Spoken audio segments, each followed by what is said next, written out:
Hi guys, Paul Pluta on the Paul Pluta channel, and today I'm doing paid wristwatch reviews. Paid reviews, that's right guys, paid wristwatch reviews. And today, don't forget guys, like, subscribe, and tell your dickhead friends about my channel. Remember guys, man cannot live on Google Ads alone. I depend on paid reviews to keep me full-time on YouTube. Okay, let's race right into the mailbag there. I'd like to apologize for being a little bit slack on doing the paid reviews. I've just been getting my taxes in order. I've had to, I got a pile of receipts I've had to put through a spreadsheet, and I've been a little bit tied up with that there. I wanted to get it out of the way. You do not want to argue with the tax man, and with my business here, I like to keep everything, all the receipts, all the paperwork. I like to keep absolutely everything. Okay guys, let's go. This is for Matt from Malaysia. Why didn't you, Matt, catch up with me in Bangers? I was, sorry, in Malaysia. I went to Malaysia. One fan. That's all I had was one fan. Okay, hi Arch. I'm Matt from Malaysia. I love Malaysia. Love your show, and I've sent you 50 Aussie to stop you finding a real job. I'm 35 and currently have the following collection. Number 1, Rolex Submariner with date. Beautiful. Number 2, Rolex Daytona Ever Rose Oyster Flex with black face. Yes, that's beautiful. Solid gold Daytona. Man, that is powerful.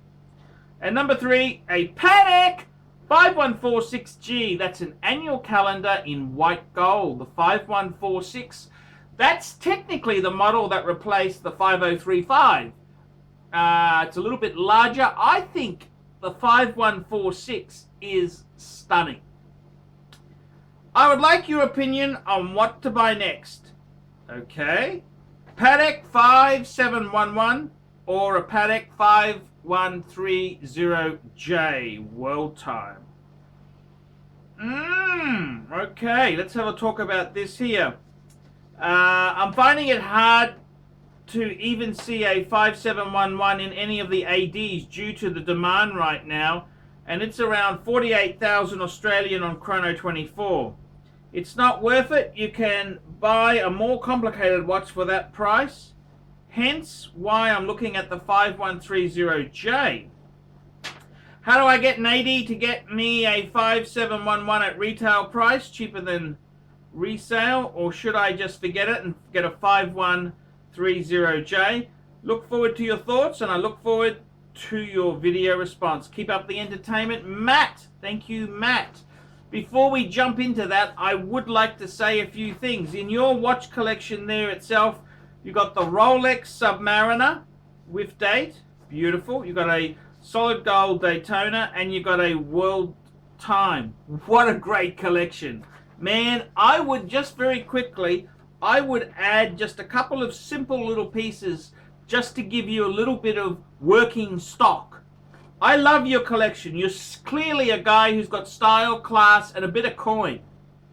I would say to you, I would be adding an Omega, Speedmaster, Man on the Moon. Man on the Moon. Add one of those. Speedmaster, Man on the Moon. I think you can't go wrong with that. That's a really nice manual wind chronograph.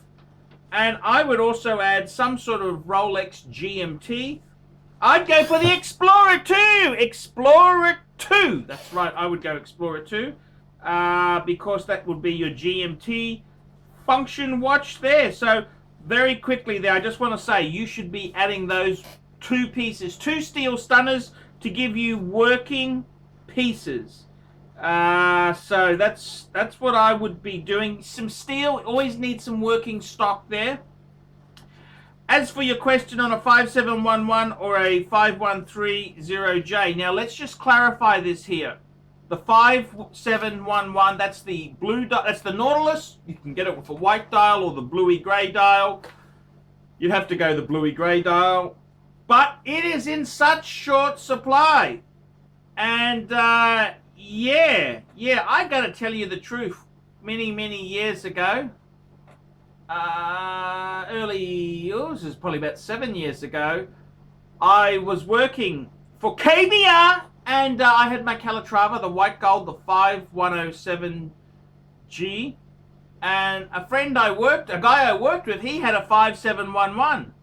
And I, at that stage, thought my Calatrava was cooler. That's my opinion. I thought it was cooler than the Nautilus. But the Nautilus has shot up through the roof in recent times. So, yeah, that's a very interesting equation there. Personally, I reckon the best thing to do would be to get a 5130J. The J being a yellow gold, because you've currently got a white gold annual calendar. Go for the 5130J. And I got to tell you, the 5130J, that's the world time after I got the 5110. It's the one after that.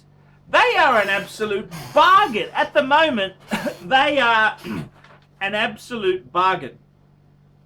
Because they're kind of in between, because you got purists who want the 5110. See, they're going to set you back. You're not going to get one of those less than sort of a good dealer, a recognized dealer, European watch in Boston, Massachusetts, looking at low to mid 20s.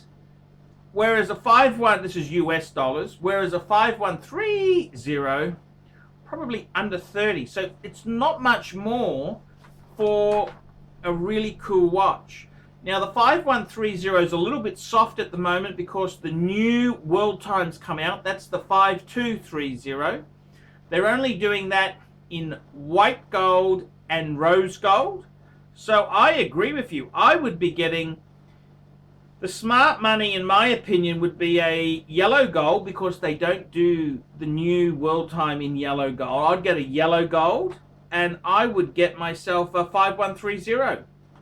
It's a very, very cool watch. I wouldn't be paying premiums to get a 5711. Look, there is no easy way to get a 5711. You've really got to have contacts. That's all it is. You got to have contacts. If you don't have contacts, you ain't going to get that watch at retail. You just, it's one of these things there. It's like these new Daytonas. They're crazy. They're really, really hot at the moment. It's the same with this Nautilus. So I would honestly, I think the bargain is the 5130. Definitely. And I also think I would go yellow gold, because the new model, the 5230, you can only get it in white gold or rose gold. So I reckon that is the sweet spot. That is, I reckon that's a damn cool watch. Very, very cool indeed there. I think that'd be a nice combo deal. You would have an annual calendar, 5146, in white gold, and you'd have a world time in yellow gold. And if you wanted to be a really smart ass here, now this is just a bit of future proofing, future planning. 1, Patek is amazing. 2 is outstanding. 3, this is just, you've always got to have an aim. If something happened, like you won the lotto, or you never know, you had a big windfall. How was this for a 3-piece Patek deal? 5146G white gold world time. Sorry, white gold annual calendar. 5146G white gold annual calendar. 5130J yellow gold world time.